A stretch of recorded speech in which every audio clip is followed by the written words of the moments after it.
अस्सलाम वालेकुम, you are watching बुशरास coaching. और पिछली वीडियो में हमने मिनिमम स्पेनिंग ट्री पढ़ा था, तो वो तो हमने सीख लिया था किस तरह के बनाएंगे, बट उसको बनाने के हमारे पास अब आते हैं एल्गोरिथम्स। तो हम लोग पिछली वीडियो की तरफ चलते हैं। वहाँ पर हमने देखे मिनिमम स्पेनिंग ट्री MST पढ़ा था, उसके बारे में सब कुछ हमने डिस्कस कर लिया था। तो उसके बाद हमारे पास आते हैं दो तरह के एल्गोरिथम्स, एक को बोलते हैं क्रुस्कल एल्गोरिथम और दूसरे को बोलते हैं प्रिम्स एल्गोरिथम। अब इसका एल्गोरिथम अलग है और इसका एल्गोरिथम अलग है। सबसे पहले हम लोग क्रुस्कल एल्गोरिथम सीखेंगे और उसके बाद हम लोग प्रिम्स एल्गोरिथम डिस्कस करेंगे। तो सबसे पहले हम लोग आते हैं क्रुस्कल एल्गोरिथम के बारे में। ये स्टेट करता है क्रुस्कल एल्गोरिथम इज़, अब यहाँ पर मैंने एल्गोरिथम को थोड़ा सा शॉर्ट फॉर्म किया है तो समझ जाएं कि मैंने एल्गोरिथम लिखा है। Kruskal algorithm is a greedy algorithm that find a minimum spanning tree for a connected weighted। अच्छा, वेटेड पहले भी मैं बता चुकी हूँ कि वेटेड का मतलब क्या है, कि हमारे पास एज में वेट दिए गए होंगे, तो ये हमारे पास एक वेटेड ग्राफ कहलाता है। अब हम लोग फाइंड करेंगे कि इसमें हम लोग स्पेनिंग ट्री किस तरह से बना सकते हैं और किस किस तरह से हम लोग उसको वेट उसका डिफ़ाइन कर सकते हैं। क्योंकि हम लोग को पिछली वीडियो में हमने ये पढ़ा था कि इसमें हमारे पास वेट जो होता है वो मिनिमम या मैक्सिमम हमारे पास टोटल ग्राफ के इक्वली होता है।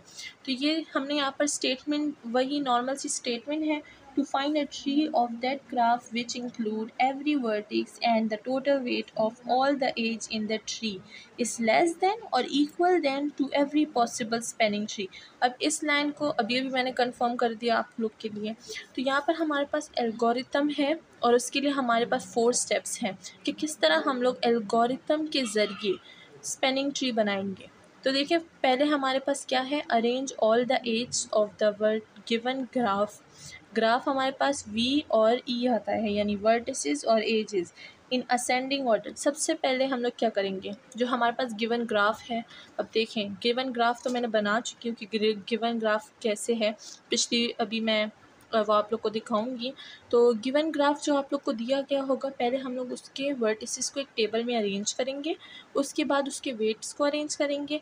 तो अब उन्होंने तो डिसेंडिंग ऑर्डर में दिया हुआ है, तो हम लोग उसको असेंडिंग ऑर्डर, जहाँ पर हमें देखें एल्गोरिथम की फर्स्ट लाइन ही ये कहती है कि उससे हम लोग एल्गोरिथम के जो वेट हैं और उसके वर्टिसेस और एजेस हैं उनको हम लोग असेंडिंग ऑर्डर में पर वेट लिखेंगे। तो देखिए, अब हमने तो वो कर लिया है। उसके बाद हम लोग चूज़ करेंगे smallest edge from the graph and check it from a cycle. अच्छा, अब यहाँ पर एक इम्पॉर्टेंट बात आती है कि जब भी हम लोग स्पेनिंग ट्री बनाएंगे तो उसमें हम लोग चेक करेंगे कि हमारे पास साइकिल तो नहीं बनती, और अगर हमारे पास साइकिल बनती है तो हम लोग उस साइकिल वाली एज को कनेक्ट नहीं करेंगे, बिकॉज स्पेनिंग ट्री हमारे पास साइकिल नहीं देता।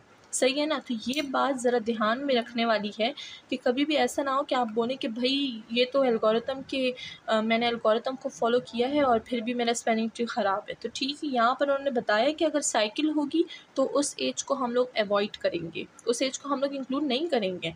अब यहाँ पर हमारे पास 4 है, if there is no cycle include this edge to the spanning tree. अच्छा, मैंने इसको स्पेनिंग ट्री लिखा है, एल्स डिस्कार्ड इट। तो देखें, यहाँ पर अब मैंने बता दिया पहले से ही कि अगर साइकिल होगी तो इस एज को हम लोग डिस्कार्ड कर देंगे, यानी उसको हम लोग इंक्लूड नहीं करेंगे। Cycle is not included in spanning tree, ये बात को हमेशा याद रखें, क्योंकि ये हमें एल्गोरिथम बताता है कि साइकिल हम लोग इंक्लूड नहीं करेंगे। फिर कहते हैं कि रिपीट करेंगे स्टेप 2 और 3 को जब तक कि हमारे पास V-1 नंबर ऑफ़ एजेस नहीं आ जाते। ये भी हमने पहले पढ़ चुके हैं कि V-1 क्या है और ये क्यों हम लोग लिखते हैं यहाँ पे। तो let's start the Kruskal algorithm. तो देखिए, यहाँ पर हमने एक ग्राफ को अपडेट कर लिया है, ठीक है ना। अब देखिए, यहाँ पर हमें इन्होंने वेट दिए हुए हैं, ठीक है, एज नंबर भी दिया हुआ है।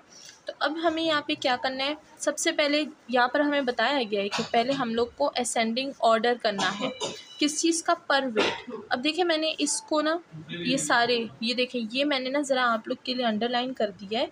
ये हमारे पास एज हैं, ठीक है ना, ये एज को डिनोट कर रहे हैं। और ये हमारे पास ये जो मैंने नंबर्स ऐसे ही लिखे हुए हैं, 20, 13, 9, 1, 2, 4, 3, 5, 14, ये हमारे पास गिवन वेट्स हैं इस एग्जाम्पल के। यहाँ पे मैंने ग्राफ की हेडिंग डाल दी, उसको ज़रा मैं अंडरलाइन कर दूँ। अच्छा, ये हमारे पास ग्राफ है। अच्छा, यहाँ पे अब हम लोग ने क्या किया, फ़र्स्ट कॉलम हमने बनाया है क्योंकि अरेंज करना है ना। तो फर्स्ट कॉलम हमने बनाया हुआ है एज का, तो मैंने पूरे एजेस लिख दिए हैं। फिर ये वी वर्टिसेस हैं, तो मैंने वर्टिसेस भी लिख दिए कि जो एज है ये ए टू डिनोट बी, यानी देखें एज 1 क्या ये है, ए और बी को डिनोट कर रहा है ना। देखें यहाँ से यहाँ पर डिनोट करे, तो मैंने सारों को मेंशन कर दिया है। और आप लोगों ने ये मेंशन करना है क्योंकि देखें हम लोग ये पहली बार पढ़ रहे हैं, इसमें अभी तक हम लोग ज़्यादा आगे गए नहीं है, तो इस वजह से जब हम लोग ये अरेंज करेंगे तो हम लोग को ज़रा माइंड में वो एल्गोरिथम रहेगा कि हाँ उसने हमें ये चीज़ें करने को कहा था, ये स्टेप फॉलो करने को कहा था, फलाना ना फॉलो करने को कहा था। ठीक है, तो ये हम लोग ज़रा अपने बेटर ओवरव्यू के लिए भी लिख सकते हैं और अपने समझने के लिए भी लिख सकते हैं, वरना तो इसके लिखने की कोई ज़रूरत नहीं है, आप लोग ऐसे ही माइंड में रख के इसको लिख सकते हैं। ठीक है, तो देखिए यहाँ पर मैंने वेट भी लिख दी है। अब एल्गोरिथम क्या कहता है, असेंडिंग ऑर्डर पर वेट। तो असेंडिंग ऑर्डर हम लोग को हर एज को असेंडिंग ऑर्डर करना है पर वेट, यानी 1 2 3 4 असेंडिंग ऑर्डर। ओके, तो देखें मैंने यहाँ पर नंबर ऑफ़ एजेस लिख दिए, पहले मैंने वेट लिख दिया। तो जो 1 वेट था उसका एज क्या है, 4 है। देखें 1 वेट कहाँ है, ये रहा, 4 एज है इसका, ठीक है ना। तो इसी तरह मैंने बाकी के भी लिख दिए हैं। अब आप देख सकते हैं मैंने बाकी के लिख दिए हैं, मैंने पहले से लिख दिया ताकि हमारा टाइम वेस्ट ना हो लिखने में। ठीक है, तो ये मैंने सारे लिख दिए। अब 1 2 3 4 5 6 नहीं है, 7 नहीं है, 8 नहीं है, 9 10 11 भी नहीं है, 12 भी नहीं है, 13 14 15 16 17 18 नहीं है, तो फिर डायरेक्ट 20 वेट आता है, तो 20 लिख दिए। अब ये असेंडिंग ऑर्डर है। अब हम लोग अपना स्पेनिंग ट्री ड्रॉ करते हैं। तो देखें सबसे पहले हमें एल्गोरिथम ने क्या कहा था, ज़रा हम लोग अपना एल्गोरिथम भी यहाँ पे साइड पे निकाल लेते हैं। अच्छा, तो हम लोग ने देख लिया है कि अरेंज हो गया, हाँ फर्स्ट स्टेप फॉलो कर लिया है हमने, टिक मार दिया। अब सेकंड स्टेप, सबसे छोटा वेट हमें उठाना है, जो सबसे छोटा वेट है उसकी एज उठानी है और देखनी है कि अगर उसमें साइकिल है कि नहीं है। अगर साइकिल होगी तो ज़ाहिर बात है हम उसको डिस्कार्ड कर देंगे, उसको एलिमिनेट कर देंगे, और अगर साइकिल नहीं होगी तो ज़ाहिर बात है हम उसको एलिमिनेट कर सकते हैं अपने ग्राफ में। तो लेट्स स्टार्ट। सबसे पहले सबसे छोटा कौन सा है, 1 है, तो हम लोग 1 ले लेते हैं। सबसे पहले तो हम लोग अपने सारे वर्टिसेस ड्रॉ कर लेते हैं, जैसे कि यहाँ पर है, इसको मैं थोड़ा सा अरेंज कर देती हूँ। हाँ अब सही है। अब यहाँ पर हमारे पास एल्गोरिथम भी आ गया, नंबर्स भी आ गए, ऊपर ग्राफ भी आ गया। अच्छा, तो सबसे पहले हम लोग अपने सारे वर्टिसेस बना लेते हैं, 1 2 3 4 5 और 6, सही है, हाँ हो गए। अच्छा, सबसे पहले हम लोग की क्या है, स्मॉल एज 4 है और वो है 1, ठीक है ना। तो हम लोग सबसे पहले ये ड्रॉ कर लेंगे। तो देखिए ये हमने यहाँ से यहाँ तक ड्रॉ कर लिया है, सही है। और ये B है और ये C है और इसका वेट है 1, सही है। तो यहाँ पर हमने 1 कर दिया।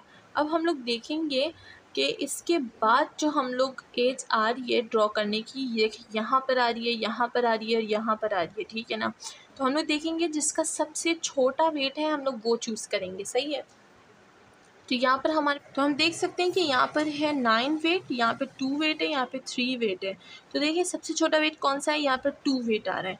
तो हम लोग क्या कर देंगे, इस 2 वेट वाले को हम लोग यहाँ पे ड्रॉ कर देंगे। ये क्या है, 7F, सही है। 7F हमने ड्रॉ कर लिया है, एज 2D है, ठीक है, D। अब ये भी ध्यान रखना है कि हम लोग जो एज ड्रॉ कर रहे हैं वो कनेक्टेड होनी चाहिए, ठीक है ना। तो हमने ये कनेक्ट कर दिया यहाँ पे, सही है, यहाँ पे हमने ये ड्रॉ कर दिया। अब हम लोग क्या करेंगे, यहाँ पर एक दूसरी ढूंढेंगे। यहाँ पर 3 है, यहाँ पे 14 है, यहाँ पर 13 है। तो हम लोग ज़ाहिर बात है 3 वाली को चूज़ करेंगे, तो हम यहाँ पर 3 वाली को चूज़ करते हैं क्योंकि 3 सबसे स्मॉलेस्ट है। तो 3 को चूज़ कर लिया हमने। यहाँ पर कौन सा है, यहाँ पर है E, सही है। अच्छा, यहाँ पर हमने 3 एजेस तो बना लिए, लेकिन ये बात याद रखें कि जब हमने यहाँ से स्टार्ट किया तो यहाँ पर एज, यहाँ पर हमारे पास वेट 1 था, यहाँ पर 4, यहाँ पर 4 था, यहाँ पर 5 था। तो हम लोग ऐसे एज को लेंगे जिससे साइकिल नहीं बनेगी एक तो, और दूसरे से कि जब हम लोग यहाँ से चले जाएंगे तो हम लोग इस एज को भी याद रखेंगे कि हाँ यहाँ पर 5 था। तो अगर यहाँ पर देखें, यहाँ पर अगर 6 आ रहा है, यहाँ पर 4 आ रहा है, तो हम लोग 4 के बाद फिर ये वाली लेंगे, ठीक है ना। ये वाली छोटी एज है ना, तो इसलिए हम लोग इस वाली को भी लेंगे। अब देखिए यहाँ पर हमने 1 वेट ले लिया, फिर यहाँ पर हमने कौन सा वेट ले लिया, यहाँ पर हमने 2 वेट ले लिया, मैं लिख दूँ ज़रा। फिर यहाँ पर हमने 3 वेट ले लिया। अब देखिए ये यहाँ पर हमारे पास क्या है, यहाँ पर 14 वेट है, ठीक है, यहाँ पर 13 वेट है, यहाँ पर 9 है और इधर 5 भी तो है, इधर 5 वेट है और यहाँ पर है 4 वेट। बट अगर अब मैं आपको दूसरे पेन से दिखाऊं कि यहाँ पर अगर मैं बना लूँ ना, कि अगर मैं कहूँ कि यहाँ पर तो 4 है और मैं यहाँ पे बना लूँ, तो क्या ये साइकिल है? ऑफ कोर्स ये साइकिल है। और अगर ये साइकिल है तो ये तो हमारे एल्गोरिथम को प्रूफ नहीं करता ना भाई, फिर तो ये गलत हो जाएगा हैं। ये साइकिल बन गई, हालांकि हमारा एल्गोरिथम कहता है कि साइकिल नहीं बनाएंगे, तो इसीलिए हम लोग इसको इंक्लूड नहीं कर सकते, ठीक है। तो अब यहाँ पर क्या है हमारे पास, इसके अलावा कौन कौन से बच गए? यहाँ पर हमारे पास 14 बच गया, यहाँ पर हमारे पास 13 बच गया, यहाँ पर 9, यहाँ पर 20 और यहाँ पर 5। तो ओबियसली हम 5 चूज़ करेंगे क्योंकि 5 इनसे छोटा है। तो हम लोग यहाँ पर 5 वाले एज को ड्रॉ कर लेते हैं, ठीक है। ये 5 वाले एज को भी ड्रॉ कर दिया। अच्छा मैं थोड़ा सा रफ ड्रॉ कर रही हूँ, लेकिन आप लोग को नीट स्केल से ड्रॉ करना है। अच्छा ये भी अब मैंने कर लिया, मैं थोड़ा सा स्ट्रेट कर देती हूँ इसको। ये हमने ड्रॉ कर लिया है। अब अगर हम लोग देखें कि हमारे पास कौन कौन सी एज बची है, तो एक ये है, एक ये है, एक ये है और एक ये है। बट अगर हम लोग इसको चूज़ करते हैं तो हमारे पास फिर से साइकिल बनती है, ठीक है। तो देखें अगर मैंने इसको चूज़ किया, मसलन 14 है, तो यहाँ पर हमारे पास साइकिल बनती है जो कि हम नहीं चाहते, जो कि हमारे पास नहीं होनी चाहिए। और यहाँ पर क्या है, यहाँ पर 20 है, यहाँ पर 13 है, यहाँ पर 9 है। तो 5 से बड़ा कौन सा हो गया? 9। और 9 यहाँ पर सबसे छोटा है, ठीक है। इधर इधर इधर और इधर, इन सब में से 9 छोटा है, देख सकते हैं। यहाँ पे 9 है, 13 है, 14 है और 20 है। तो अगर हम इन चारों में से चूज़ करना चाहें तो हम लोग 9 चूज़ करेंगे। तो यहाँ पर हम लोग 9 चूज़ कर लेते हैं, तो ये हमारे पास 9 हो गई। तो अब अगर मैं इसको यहाँ पर नीट ड्रॉ करूँ, ये यहाँ पर मैंने समझाने के लिए जो लाइंस लगाई हैं उसको अगर हम हटा दें, तो मैं देखूँ मेरे पास ग्राफ कौन सा बना और कैसा बना। देखिए ये एक ड्रॉ हो गया, ये वाला ड्रॉ हो गया, ये वाला ड्रॉ हो गया, ये वाला ड्रॉ हो गया और ये वाला भी ड्रॉ हो गया। अब हमारे पास जो फॉर्मूला है V-1 एज होने चाहिए। तो देखें 1 2 3 4 5, 1 2 3 4 5 6, तो 6 - 1 = 5। हमने 5 एजेस ड्रॉ कर लिए, ठीक है। यहाँ पर कोई सर्कल भी नहीं बना, 5 एजेस भी ड्रॉ हो गए, ठीक है। तो हम लोग इसे क्या बोलेंगे? अपना perfect spanning tree bye Kruskal algorithm, ठीक है। ये अब हम लोग लिख सकते हैं कि since we got all 5 edge in the last figure, ये हमारे पास लास्ट फिगर है। यहाँ पर मैं लिख देती हूँ LAST last, FIG figure, figure की शॉर्ट फॉर्म लिख देती हूँ। अच्छा, now we stop the algorithm.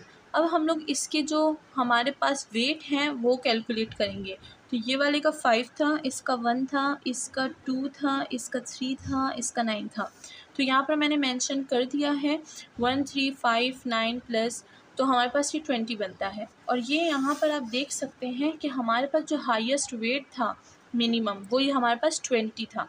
तो कभी ये 20 होगा, ये 20 से नीचे भी हो सकता है, लेकिन ये 20 से, ये हमारे पास टोटल वेट से ऊपर नहीं हो सकता, मिनिमम मैक्सिमम हो सकता है समटाइम, ओके। तो ये हमारा था क्रुस्कल एल्गोरिथम।